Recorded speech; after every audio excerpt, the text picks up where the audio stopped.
मुख्यमंत्री योगी आदित्यनाथ के लिए शोर अयोध्या का था, लेकिन वो चुनावी मैदान में उतरेंगे गोरखपुर शहर से। आखिर गोरखपुर से योगी को चुनाव लड़ाना बीजेपी नेतृत्व की मजबूरी है या कोई बहुत बड़ा गेम प्लान है जिसको हम सब नहीं समझ पा रहे हैं? अगर आप समझना चाहते हैं क्या होने वाला है गोरखपुर से, गोरखपुर में खेला होबे या गोरखपुर से खेला होबे, इसकी इनसाइड स्टोरी क्या है, यही बता रहे मेरे सहयोगी रणवीर और ज्ञानेंद्र तिवारी अपनी इस एक्सक्लूसिव रिपोर्ट में।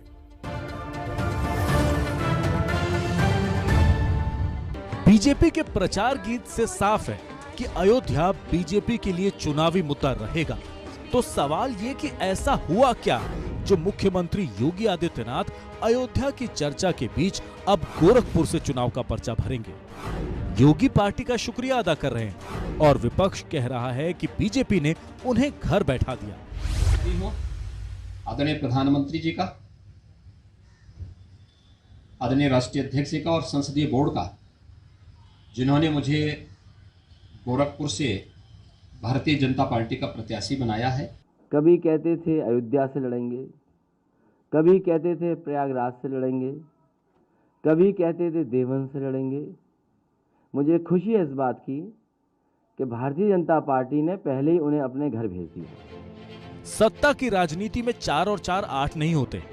कई बार बात 7.5 पर ही अटक जाती है तो कई बार 8.5 तक चली जाती है। यूपी की राजनीति पर नजर रखने वालों को लगता है कि अयोध्या की गूंज के बीच मुख्यमंत्री योगी आदित्यनाथ यूं ही गोरखपुर नहीं चले गए। मुख्यमंत्री का जो अचीवर चेहरा था वो नरेंद्र मोदी का, अमित शाह का था। तो जब आप रिसीवर मुख्यमंत्री थे तो आपको पार्टी के संविधान के, पार्टी के जो सांगठनिक ढांचे हैं उसके हिसाब से आपको चुनाव लड़ना पड़ेगा।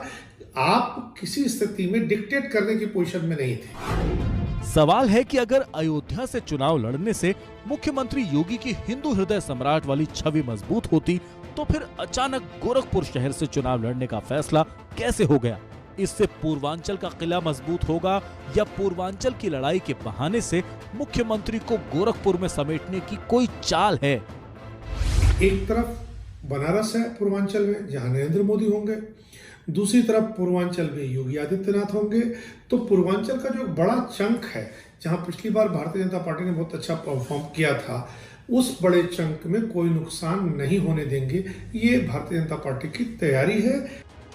यूपी में हिंदुत्व की राजनीति में एक स्तंभ काशी है, दूसरा अयोध्या और तीसरा मथुरा।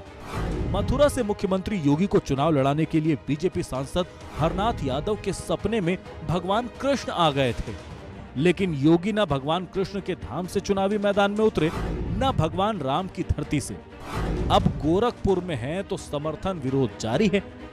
योगी जी जिंदाबाद, जिंदाबाद। संगठन ने उनको भेजा है कि आप आइए, और गोरखपुर के साथ पूरा पूर्वांचल की सीट पे प्रभाव पड़ने वाला है। अगर योगी जी को अपनी हार का डर नहीं रहता तो भाग के वापस गोरखपुर क्यों आते? योगी जी ने जिस तरह से काम किया है, जिस प्रभाव के साथ, वो सबसे उत्तम है। उत्तर प्रदेश की जनता योगी जी को गोरखपुर भेज चुकी है और हम सभी गोरखपुर वाले मिलकर इनको दोबारा उत्तराखंड भेजने का काम करेंगे। वैसे तो गोरखपुर शहर सीट का इतिहास यही बताता है कि वहां चुनाव वही जीतता है जिसे योगी चाहते हैं। 20 साल पहले गोरखपुर से ही बीजेपी का सांसद रहते हुए योगी आदित्यनाथ ने बीजेपी के ही उम्मीदवार और तत्कालीन मंत्री शिव प्रताप शुक्ला के खिलाफ राधा मोहन दास को चुनाव लड़ाया था और तब शुक्ला की जमानत जब्त हो गई थी और बीजेपी को योगी आदित्यनाथ के सामने झुकना पड़ा था। राधा मोहन दास अग्रवाल बीजेपी में आ गए, इस सीट से विधायक बनते रहे, लेकिन बदलते वक्त के साथ अब राधा मोहन दास अग्रवाल से भी योगी के संबंधों में काफी कड़वाहट आ चुकी है और आलम यह है कि अग्रवाल के पैरों तले विधायकी खिसक गई और उनको पता भी नहीं चला। सवाल ये भी उठ रहे हैं कि क्या गोरखपुर के जरिए योगी पूर्वांचल को साधना चाहते हैं, जहां पिछली बार बीजेपी ने 130 में 87 सीटें जीती थी और एनडीए ने पूरे 100। क्या गोरखपुर के जरिए योगी पिछड़ी जातियों को जोड़ना चाहते हैं, जो राजभर से लेकर पटेल और स्वामी प्रसाद मौर्य के कारण बीजेपी से छिटक सकती है? क्या गोरखपुर से बीजेपी ने योगी को इसलिए लड़ाया ताकि अपनी सीट के चक्कर में ना पड़कर वो पूरे प्रदेश पर फोकस कर सके? आज तक गोरखपुर से वो कोई चुनाव हारे नहीं है। पहली बार विधानसभा चुनाव लड़ने जा रहे हैं, तो जाहिर है कि जो उनकी कर्म भूमि है, जहां उनके लिए जाना आना ज़्यादा आसान है, लॉजिस्टिक्स की दृष्टि से देखें तो उनके लिए अपनी कॉन्स्टिट्यूंसी को नर्स करना ज़्यादा आसान है। इन कयासों के बीच यक्ष प्रश्न यही है कि गोरखपुर से चुनाव लड़ना सीएम योगी की मजबूरी है या बीजेपी का कोई मास्टर प्लान।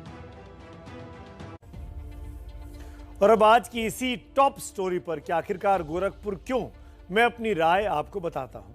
मेरी राय यह है कि 5 साल बाद भी गोरखपुर से योगी आदित्यनाथ को चुनाव लड़वाने से यह लगता है कि बीजेपी इस चुनावों में रिस्क नहीं लेना चाहती है।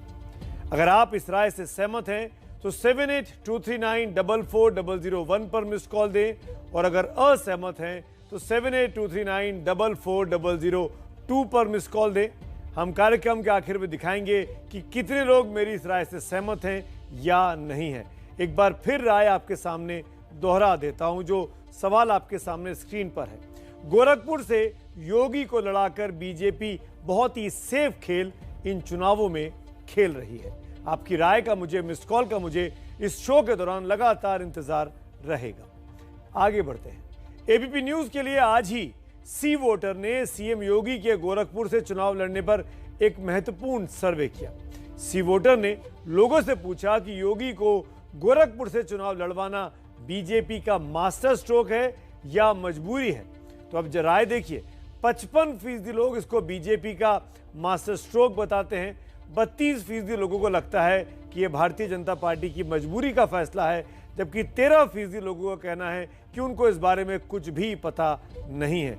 यानी ज्यादातर लोगों को बीजेपी आलाकमान के इस फैसले से संतुष्ट हैं, 55% इसको मास्टर स्ट्रोक मानते हैं। अब यही मानना है कि मुख्यमंत्री योगी आदित्यनाथ को गोरखपुर से चुनाव लड़वाकर बीजेपी ने मास्टर स्ट्रोक चला है, जैसा कि सी वोटर के सर्वे से पता लगा है। तो अब यह समझिए कि गोरखपुर से योगी की अगर एंट्री हो रही है तो इसमें चुनावी निशाने पर क्या क्या हो सकता है। सबसे अहम तो बीजेपी के लिए गोरखपुर के गढ़ को बचाना है, क्योंकि गोरखपुर जोन में 10 जिलों में विधानसभा की 62 सीटें आती हैं। इनमें पिछली बार बीजेपी ने 44 सीटें जीती थी, जबकि 2 सीटें इसके सहयोगियों के पास थी। इस बार भी सत्ता को कायम रखने के लिए इस जीत को बीजेपी दोहराना जरूर चाहेगी। बीजेपी के निशाने पर गोरखपुर के बहाने पूर्वांचल के इलाके की 130 सीटें लगी हैं। पिछली बार इनमें से एनडीए ने 100 सीटें जीती थी। अब गोरखपुर के जरिए इन सीटों पर बीजेपी की अपनी पकड़ को मजबूत करने का इरादा दिखाई भी देता है। बीजेपी के सामने इस वक्त सबसे बड़ी चुनौती ओबीसी वोटों को संभालने का है, क्योंकि पिछली बार ओबीसी वोट बीजेपी को खुलकर मिले थे। साथ ही राजभर जैसे नेताओं की पार्टियां बीजेपी के साथ हुआ करती थी, जो इस बार उनकी मुखालफत में है।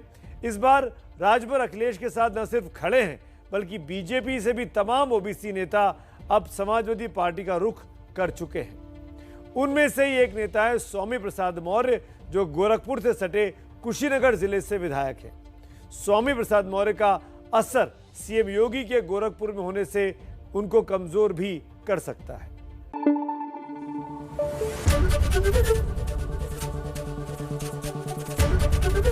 एबीपी न्यूज आपको रखे आगे।